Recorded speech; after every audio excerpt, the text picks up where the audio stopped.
सच्चिदानन्दरूपाय विश्वोत्पत्त्यादिहेतवे तापत्रय विनाशाय श्रीकृष्णाय वयं नुमः। जय श्री राम मित्रों, आप सबका स्वागत है अपने इस YouTube चैनल पर। आज रविवार 6 जुलाई को पड़ने वाली एकादशी, आषाढ़ शुक्ल पक्ष की एकादशी, जिसको हम सब हरिशयनी एकादशी के नाम से जानते हैं। तो इस वर्ष 6 जुलाई 2025 रविवार को यह एकादशी का व्रत किया जाएगा। स्मार्त वैष्णव संप्रदायों द्वारा यह व्रत रविवार को किया जाएगा और इसी दिन हरिशयनी एकादशी के दिन तुलसी वृक्ष का रोपण भी किया जाता है। तो इसी दिन तुलसी के वृक्ष को भी लगाया जाएगा। अब कई लोगों के मन में संशय रहता है कि रविवार के दिन तुलसी को नहीं लगाते या तुलसी का स्पर्श नहीं करते, किंतु शास्त्र कहता है कि हरिशयनी एकादशी के दिन ही तुलसी के वृक्ष का रोपण किया जाएगा।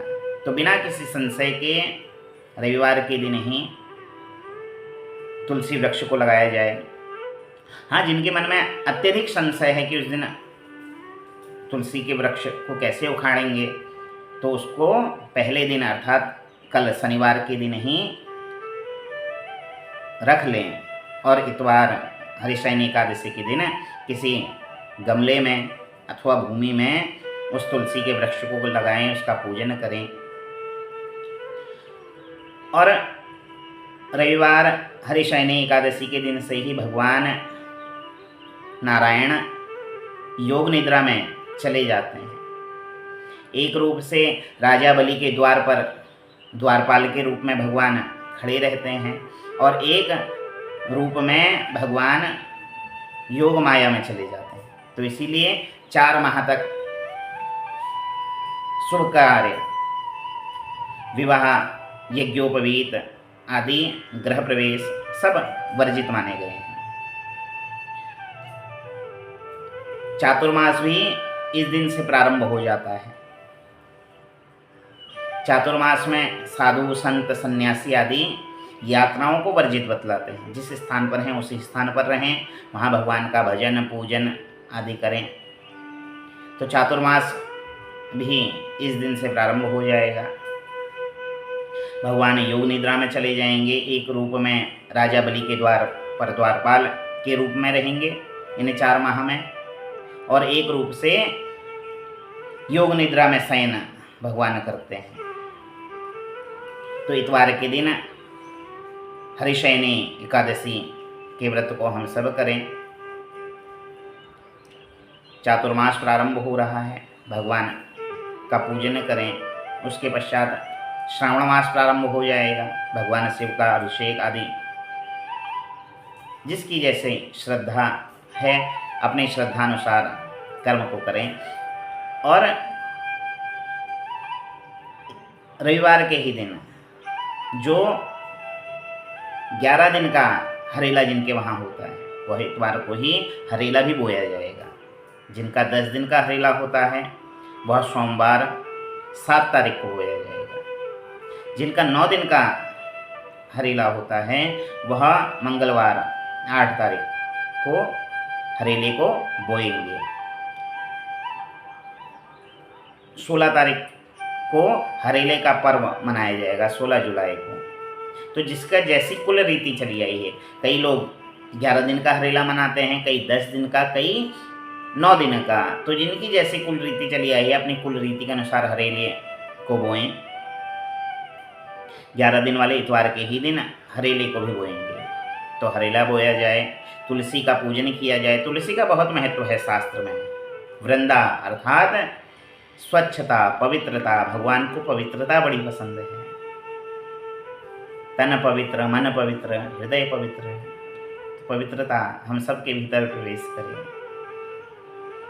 तो अपने मन को ही वृंदावन बना ले। वृंदावन अर्थात तुलसी वन भी कहा गया है। कहीं कहीं शास्त्रों में वृंदावन को तुलसी का वन कहकर भी संबोधित किया गया है, क्योंकि तुलसी का एक नाम वृंदा भी है। पूर्व जन्म में वह वृंदा थी और वही तुलसी वृक्ष के रूप में उत्पन्न हुई। तो हरिशयनी एकादशी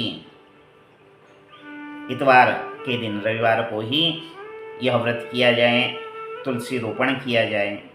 बिना किसी संशय के तुलसी का रोपण इस दिन किया जाए, तुलसी का पूजन किया जाए, फिर उसकी रक्षा भी करनी है। देखिए, हमारे जितने भी शास्त्र में चीज़ें बतलाई गई पर्यावरण को लेकर चलते हैं।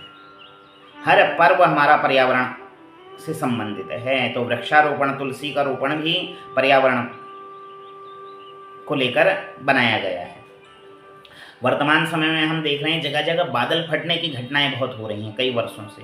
इसका भी एक प्रमुख कारण है कि जंगलों को हमने धीरे धीरे काट के नाश कर दिया। प्रकृति से छेड़छाड़ जहाँ होगी, फिर प्रकृति अपना कहीं ना कहीं संतुलन बनाएगी और उस संतुलन में फिर हम असंतुलित हो जाएंगे। तो इसलिए पर्यावरण को बचाकर हम चलें। पर्यावरण है, प्रकृति है, तब हम हैं। बिना प्रकृति के हम हैं ही नहीं। परमात्मा की यह सृष्टि है। कल मैं एक न्यूज पढ़ रहा था कि शायद हम अंतिम पीढ़ी हैं जिसने जुगनू देखे हैं। जुगनू धीरे धीरे विलुप्त हो रहे हैं और शायद आने वाली पीढ़ी उन जुगनुओं को ना देख पाए। तो हम क्या दे रहे हैं आने वाली पीढ़ी को, क्या देकर जा रहे हैं? प्रकृति को बचाइए। नहीं बचाएंगे तो हमारा अस्तित्व भी नहीं रहेगा। तो जितने भी हमारे पर्व हैं, जितने भी हमारे उत्सव हैं, त्योहार हैं, यह सब प्रकृति से संबंधित हैं। अभी देखिए, तुलसी रोपण आ रहा है, फिर हरेला, हरियाली पर्व है, पर्यावरण से ही संबंधित है। फिर सावन लग जाएगा, सावन में शिव का अभिषेक, शिव पूजन, वह भी प्रकृति से संबंधित है। तो इसलिए प्रकृति को बचाना पड़ेगा। तो रविवार के दिन श्रद्धापूर्वक हरिशयनी एकादशी के व्रत को करें।